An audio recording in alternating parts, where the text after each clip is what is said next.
എന്തടി എന്തടി എന്റെ കൊച്ചിനെ കരയിപ്പിച്ചു വിട്ടിട്ട് ആയി കരയിപ്പിച്ചു വിട്ട് എന്റെ കൊച്ചു മര്യാദയ്ക്കവിടെ നിന്നപ്പോ നിനക്ക് അത്രയ്ക്ക് കുഴപ്പോ? മക്കളെ നീ ചെന്നവിടെ ഓടി വീണയില്ലേ? ആര് പറഞ്ഞു ഓടി വീണെന്ന്?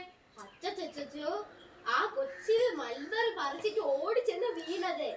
അവള് പറഞ്ഞത് മൽബറി പറിക്കാനും പോയില്ല ഒന്നിനും പോയില്ല അവിടെ നിന്നപ്പോ വീണെന്നാണ്. ഈ കൊച്ചു എന്തിനാ നാക്കിലെടുത്ത നുണ പറയണ? ഇവളെന്റെ മര്യാദയ്ക്ക് കൊച്ചിനെ